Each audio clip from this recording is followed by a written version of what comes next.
भाई नमस्कार सभी को, स्वागत आप सभी का। और आज हम बात करने वाले हैं, एक कंफ्यूज्ड स्ट्रक्चर है ग्रामर का, उसको कंप्लीट करने वाले हैं।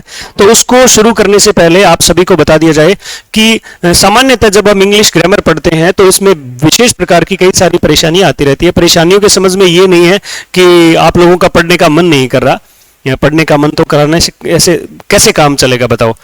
लेकिन दिक्कत यह है कि कई बार हमें जो है चीजें समझ नहीं आती है, बहुत माइन्यूट सा डिफरेंस होता है, हम डिफरेंशिएट नहीं कर पाते इस चीज को। उन्हीं बातों के लिए मैं आज आप सभी के साथ हूं, और आप जो है इस वीडियो को अंत तक देखेंगे, शेयर सब्सक्राइब जो है वो जरूर करें, लाइक करें, और कमेंट के माध्यम से बताएं भी आप जो है इसी तरह की परेशानियों से अगर जूझ रहे हैं तो बता दीजिए ये कंसेप्ट करना है हमने, और आपका वो सॉल्यूशन मिलेगा। Solution is very important. जो है आप जो भी पढ़ाई कर रहे हैं, अगर आपके मन में सवाल रह जाते हैं तो दिक्कतें हैं भाई, ठीक है। तो हम बात करने वाले हैं आज रिलेटिव प्रोनाउन की। किसकी बात करेंगे? रिलेटिव प्रोनाउन की। जब हम रिलेटिव प्रोनाउन को देखते हैं, जस्ट अ मिनट, जब हम रिलेटिव प्रोनाउन को समझते हैं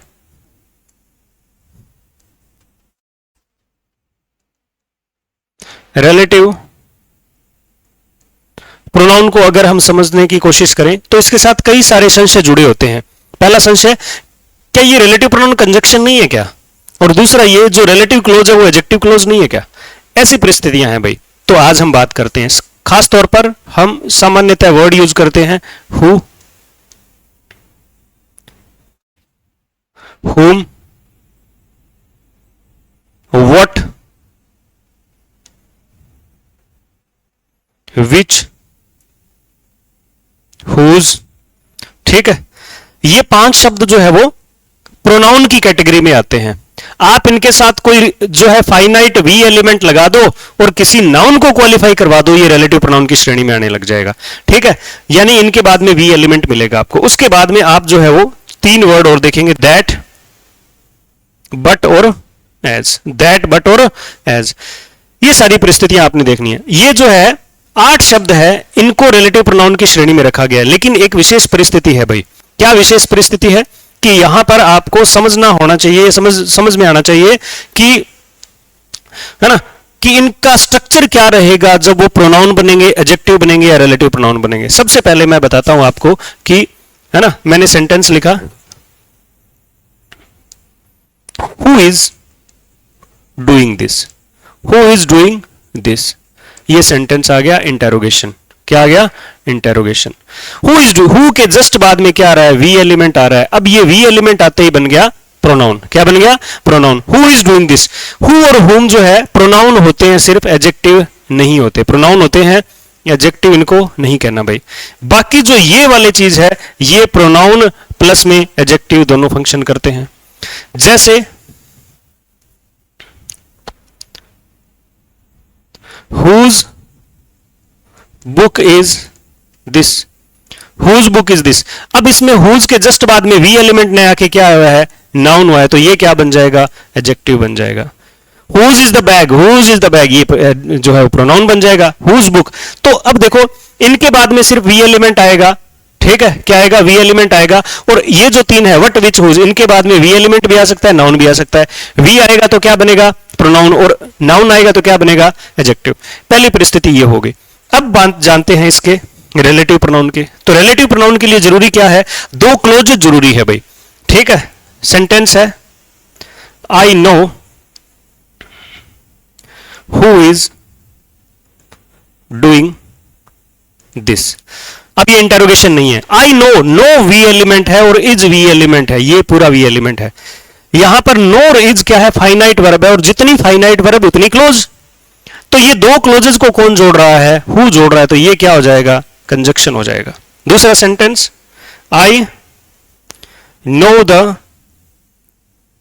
boy who is doing this. I know the boy who is doing this. अब इस सेंटेंस के अंदर क्या है? नो वी एलिमेंट और इज डूइंग वी एलिमेंट है। यहां पर एक तो नो फाइनाइट वर्ब और एक इज फाइनाइट वर्ब है। 2 फाइनाइट वर्ब को जोड़ने का मतलब है 2 फाइनाइट क्लोज को जोड़ना। यहां 2 क्लोजेस को जोड़ रहा है कौन? हु। इसीलिए तो है ये क्या है? कंजंक्शन। इसलिए क्या है कंजक्शन। और दूसरी बात, अगर हम ये देखें इसको रिलेटिव प्रोनाउन बनाएं तो इन सेंटेंसेस, इन दो सेंटेंस फर्क ये है, द बॉय का फर्क है। द बॉय जो है इस हु का क्या है, एंटीसीडेंट है। क्या है, हु का एंटीसीडेंट, यानी बॉय के लिए ही हु आया है। तो जब किसी नाउन के लिए कोई शब्द प्रयोग किया जाए तो उसे क्या कहते हैं, प्रोनाउन। क्या कहते हैं, प्रोनाउन। तो ये क्या बन जाएगा, रिलेटिव प्रोनाउन बन जाएगा। क्या बन जाएगा, रिलेटिव प्रोनाउन। इन दोनों शब्दों को मिलाइए और बुक में जो है आप पेज नंबर जो है 52 पर पढ़ेंगे। पेज नंबर पर 52 ऊपर से तीसरी लाइन अगर पढ़ेंगे तो आई know the boy who is doing this, इसी प्रकार का एक सेंटेंस लिखा है। वहां पर बताया जाएगा कि हु यहां पर दो क्लोजेज को जोड़ रहा है, इसलिए तो क्या है, कंजक्शन। और इस नाउन के लिए आया है, इसलिए है प्रोनाउन। ठीक है, तो कंजंक्टिव प्रोनाउन बोल देते हैं इसको। क्या बोलते हैं, कंजंक्टिव प्रोनाउन। यानी एक कंजक्शन के हिसाब से ही देखेंगे, एक कंजक्शन की व्यवस्था में ही देखेंगे कि जिस प्रकार एक कंजक्शन का प्रयोग होता है वैसे ही रिलेटिव प्रोनाउन का प्रयोग होता है, ये रिलेटिव क्लोज का होता है, सॉरी। अब who, whom, what, which, whose, इनसे शुरू होता है क्या, रिलेटिव क्लोज। तो इसको शुरुआत में देख लिया, इससे पहले जस्ट नाउन देख लिया।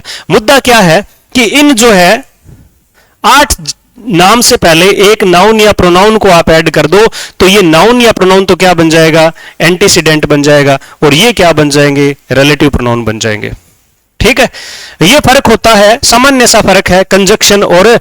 यहां पर हु सिर्फ कंजक्शन है, यहां पर हु सिर्फ क्या है, कंजक्शन है। यहां पर कंजंक्टिव प्रोनाउन है, यानी अगर इसको कॉम्प्लेक्स सेंटेंस में कंजक्शन कहें तो गलत नहीं है, लेकिन इस नाउन को क्वालिफाई कर रहा है, इसलिए ये क्या है, रिलेटिव क्लोज है। और हु क्या है, रिलेटिव प्रोनाउन है।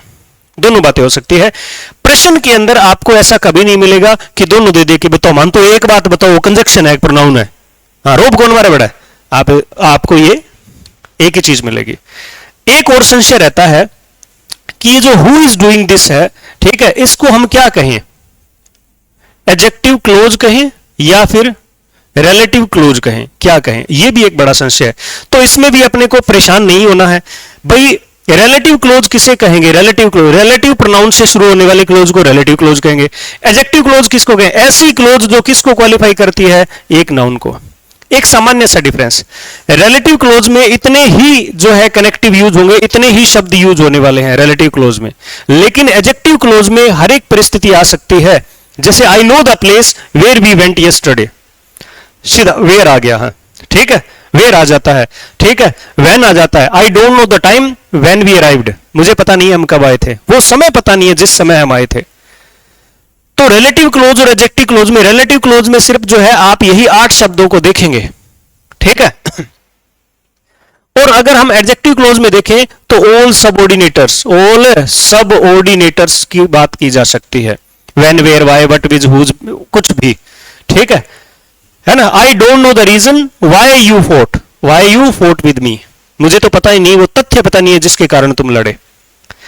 तो इसको अपने एडजेक्टिव क्लोज कह दो चाहे रिलेटिव क्लोज कह दो। अब मैं आपको बताऊं कि किसी भी जो है आप रेनन मार्टिन बुक सामान्यतः अगर पढ़ते होंगे तो आप जो है पेज नंबर 52 पे 51 पे आप रिलेटिव प्रोनाउन वाले चैप्टर को पढ़िए, वहां पर आपको इस तरह की मिलेगी।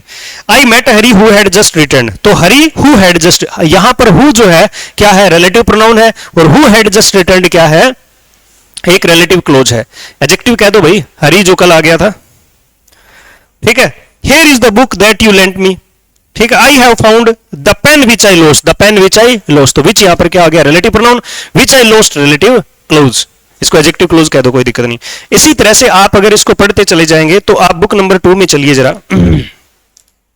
और वहां पर एडजेक्टिव क्लोज जो है चैप्टर मिलेगा 160-62 के पेज के नंबर पे, ठीक है। वहां पे अगर आप जाकर देखेंगे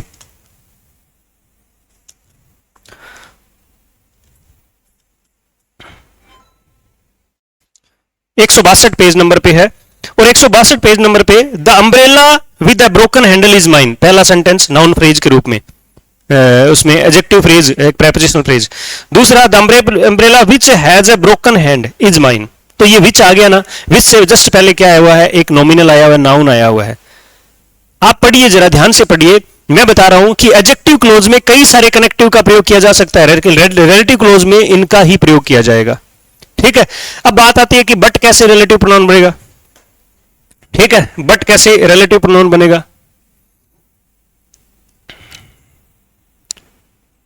देयर वॉज नो वन, या फिर नन लिख दो, but wept on his death. There is no one, है ना, but wept on his death. जब आप इसको चैप्टर नंबर 43 के अंदर same word used as different parts of speech में पढ़ोगे, ठीक है, तब आपको ये बट जो कनेक्टिव बताएगा, रिलेटिव प्रोनाउन बताएगा, ठीक है। आप एक बार देख लीजिए कंजक्शन या रिलेटिव प्रोनाउन, दोनों परिस्थितियां देखते हैं। 142-43 पेज नंबर है।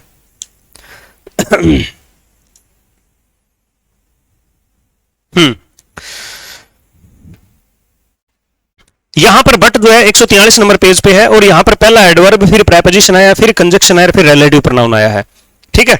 तो यहां पर we tried hard but did not succeed, जब कॉन्ट्रास्ट बताए तो उन्होंने कंजक्शन बता दिया, लेकिन ये बताया है there is no one but likes him, there is no one but, और ब्रैकेट में देखिए who does not like him, who does not like him. तो इसको ऐसे लिख सकते हैं कि जब जब हु से रिप्लेस होगा, क्या लिखेंगे, there was no one who did not weep on his death, ठीक है। ये सेंटेंस आ गया। अब दोनों सेंटेंस का ये ट्रांसफॉर्मेशन है, ये इसका ट्रांसफर, ये इसका है। आप ख्याल इस बात का रखेंगे कि यहां पर जो बट है ये कनेक्टिव का सेंस तो दे रहा है। बुक नंबर 1 में रिलेटिव प्रोनाउन पढ़ोगे तो ये क्या है, बट किसके लिए आया है, इस नो वन के सेंस में है, तो प्रोनाउन हो गया। और दो वेप्ट और वोज, दो फाइनाइट क्लोज को जोड़ रहा है, तो इसका मतलब ये क्या, कंजंक्टिव प्रोनाउन बोल दो इसको। लेकिन ये वाला नन जो प्रोनाउन आया है, प्रोनाउन के लिए प्रोनाउन आया है, इसलिए रिलेटिव प्रोनाउन, और ये क्या हो गया, ठीक है, पूरा रिलेटिव क्लोज के सेंस में देख लेंगे। इसी का ये देखो, नो वन हु, ये प्रोनाउन के लिए ये प्रोनाउन आया है, और ये क्या हो गया, रिलेटिव क्लोज। तो बट इसी तरह से बनेगा, वहां पर देर वर्ड का प्रयोग होगा, यहां वी एलिमेंट होगा, यहां पर एक नेगेटिव वर्ड आएगा, पक्का आएगा, या तो नेगेटिव वर्ड आएगा या आ जाएगा सेमी नेगेटिव वर्ड, दो में से कुछ भी, स्कार्सली हार्डली आएगा, और उसके बाद में बट के बाद में ऐसे वी एलिमेंट वगैरह वगैरह आ जाएगा। तो ये बट जो है वो क्या बन जाएगा आपका रिलेटिव प्रोनाउन। कंजक्टिव कह दो चाहे, कंजक्टिव प्रोनाउन कह दो चाहे। तो यहां पर रिलेटिव प्रोनाउन ही एडजेक्टिव क्लोज के सेंस में आप देख सकते हो। दूसरा, रिलेटिव प्रोनाउन में कुछ एक वर्ड है, यानी 8 वर्ड है, लेकिन अगर हम एडजेक्टिव क्लोज में देखें तो कई सारे कनेक्टिव का प्रयोग किया जा सकता है। एक और वर्ड है एज, आप देखिए जरा, है ना, पेज नंबर रिलेटिव प्रोनाउन वाले में एज दे रखा है, 160 नंबर पॉइंट, 54 नंबर पेज पे, tears such as angels wept, such as, तो एज वर्ड जो है सच के लिए आया है। सच जो है दिस दैट दीज दो, सच है ना, दिस दैट दीज दो सच, प्रोनाउन कौन से, डेमोन्स्ट्रेटिव्स, उसमें आया सच प्रोनाउन, तो एज सच के लिए इसलिए क्या है, रिलेटिव प्रोनाउन है। तो मुद्दा यह है कि ये कनेक्टिव के जैसे दिखने वाले रिलेटिव प्रोनाउन कैसे बन जाते हैं, just because of the antecedent which is applied before it, इससे जस्ट पहले अप्लाई किया गया एंटीसीडेंट यानी नाउन या प्रोनाउन है, उसके कारण रिलेटिव प्रोनाउन बनते हैं। होप सो कि आपको ये परिस्थिति थोड़ी समझ में आई हो। ज्यादा डिफरेंशिएट नहीं है, कोई भी ऐसा प्रश्न नहीं मिलेगा जिसमें ये पूछे कि ये रिलेटिव क्लोज है या एडजेक्टिव क्लोज है, ऐसी परिस्थितियां नहीं आने वाली है आपके। कोई नहीं पूछेगा ये कि बट जो है वो कनेक्टिव है या रिलेटिव प्रोनाउन है, हु जो है वो कनेक्टिव है या रिलेटिव प्रोनाउन है, कोई नहीं पूछने वाला। अलग अलग प्रश्न बनने वाले हैं। फिल इन द ब्लैंक का प्रश्न जो है वो आपसे पूछा जा सकता है, वो कोई सा भी आए तो आपको चिंता ही नहीं है, ठीक है, चिंता ही नहीं है, वो तो कंसेप्ट के अकॉर्डिंग आप कर ही दोगे। तो मुद्दा यह है कि आपकी परिस्थितियां वैसी होनी चाहिए जैसे आपकी आरपीएससी जो है वो डिमांड करती है, सिलेक्शन डिमांड करता है, वैसी नहीं जैसे आपका मन कर रहा है और किसी अध्यापक का मन कर रहा है। तो आप जरूर जो है वो ख्याल रखें इस बात का कि बहुत सारे कंसेप्ट्स ऐसे होते हैं जो हम समझ नहीं पाते हैं, उनको समझना, उन पे मेहनत करना जरूरी होता है। डिफरेंशिएट कर लोगे, थोड़ा सा 10-12 एग्जांपल किया करो, प्रयास किया करो, ऐसे नहीं कि थोड़ा सा सर बता दे सर, ऐसे नहीं, थोड़ा सा मेहनत किया करो। ऐसे फालतू की बातें नहीं करनी होती। ऐसे भी क्या कबूतर आया नहीं तो गुरुजी से पूछ लो, कै खरगोश आया नहीं तो गुरुजी से पूछ लो ना, अरे ऐसे थोड़ी ना होता है। दो थोड़ा मत्था मारो आप।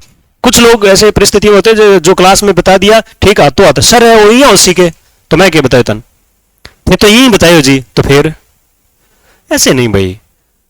किसी भी डाउट सॉल्यूशन करना है, आजकल आज यही का जमाना है, आप कोई भी 20 एग्जांपल ले लो उसका, जैसे but as a relative pronoun 20 example ले लो, but as a conjunction 20 example ले लो, तो 40 एग्जांपल को करके तो देखो एक बार, एवरीथिंग विल बिकम इजी। खैर, मिलते हैं नए कंसेप्ट के साथ, बने रहिए हमारे साथ, शेयर सब्सक्राइब जरूर करें। धन्यवाद।